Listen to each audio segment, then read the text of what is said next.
Okay, so we're diving into Japanese calligraphy today. You've given us quite a collection to work with. We have blog posts, articles. Even a calligrapher's website. All about this art form.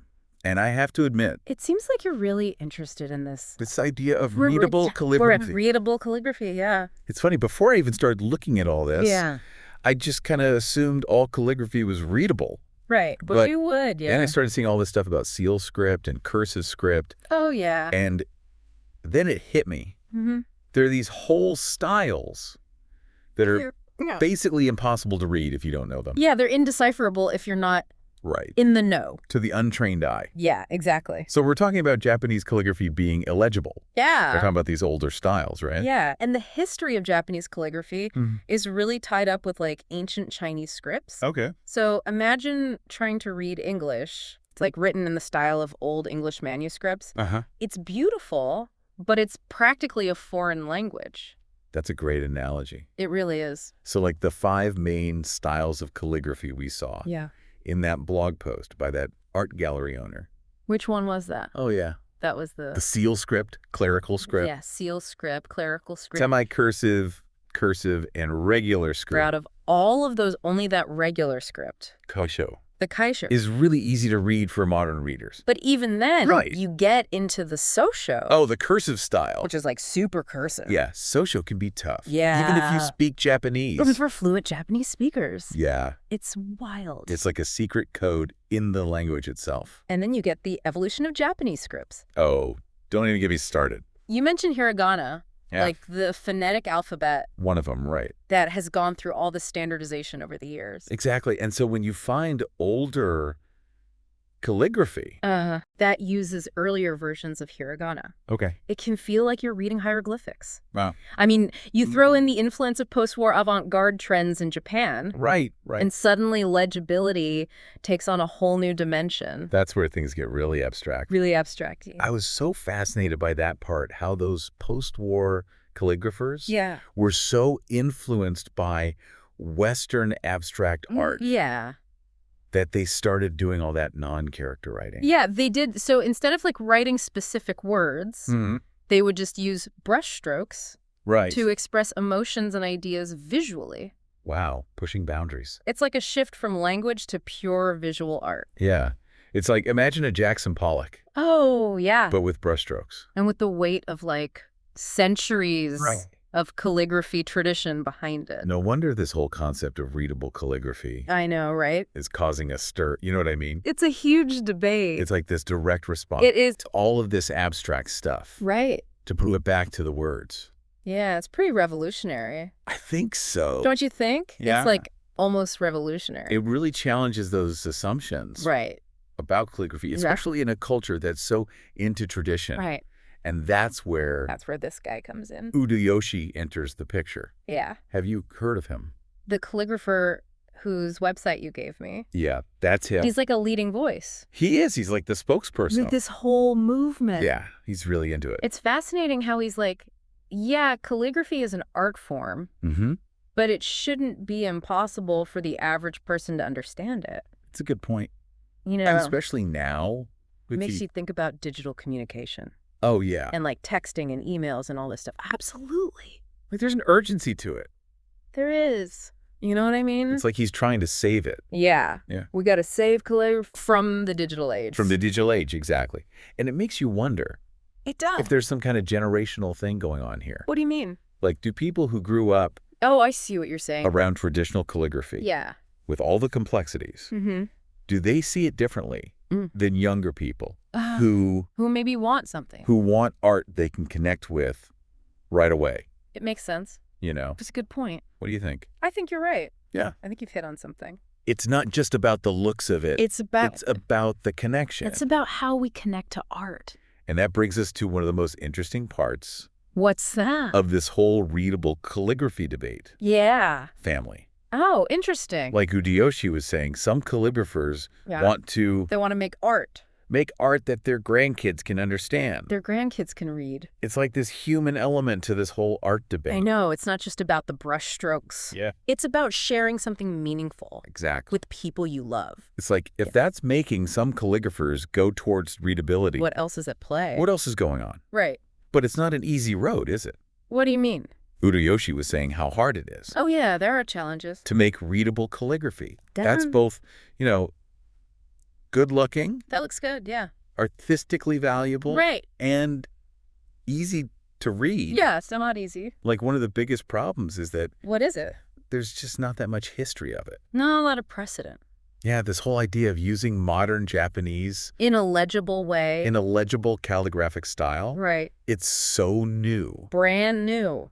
There aren't a lot of examples to draw on. Yeah, like, where do you even start? It's like they're making it up as they go. Yeah, inventing a whole new branch. Which is cool. Of art. Daunting. But it gets even more complicated. Oh, so? Because he was saying how legible calligraphy, especially if you're using that simpler kaisho script, it can be seen as, like, too simplistic. Too simple. Childish, even. You're not a real artist. Yeah, exactly. If you're doing that. Like, there's this whole, like... hierarchy. In calligraphy.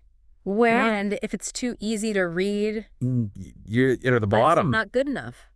And it just makes you wonder, like, if legibility gets more popular, could that change how people see those simpler scripts?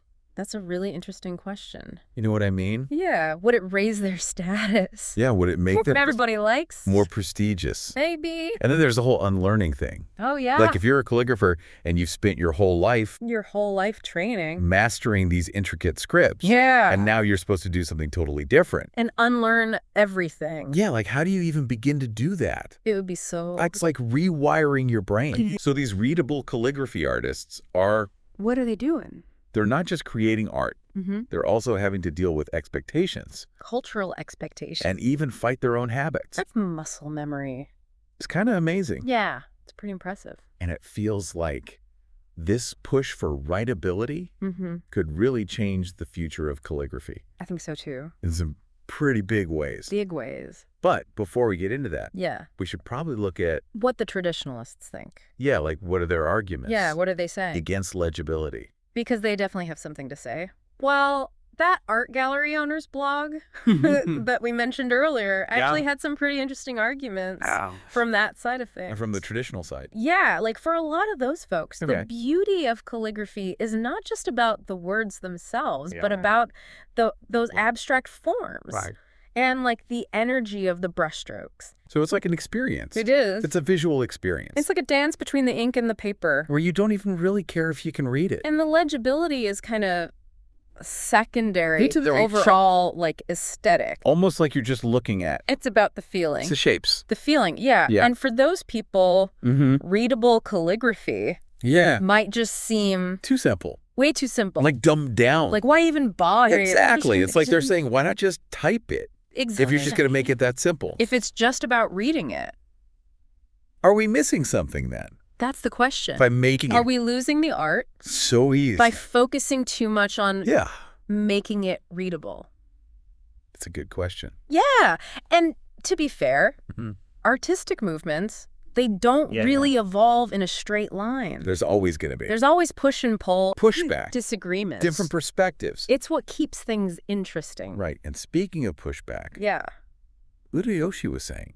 What was he saying? In one of his blog posts. Oh, yeah. That some calligraphers actually see this movement. This readable calligraphy movement. Is a threat. Oh, wow. To calligraphy. Really? Like they think it could. They think it's dangerous. Yeah, like ruin the art form. Wow. He even admitted that. He said that there's a risk. It could get too reliant. That it could get stuck. Yeah, too stuck on like that. On that basic script. And then it wouldn't be as visually interesting. It would lose. It would lose that complexity. The dynamism of the traditional styles. It's like form versus function.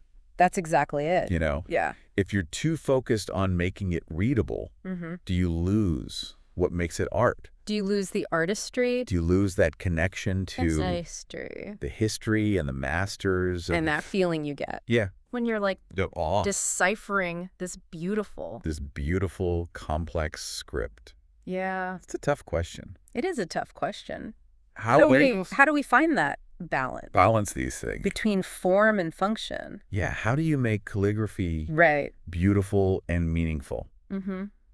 Expressive and accessible. Can you even do that? Is that even possible? I don't know. That's the challenge. That's the challenge for these artists. For people like Udoyoshi. Yeah, they're like pioneers. They're out there on the frontier. But the cool thing is... What's that? Because there's no tradition.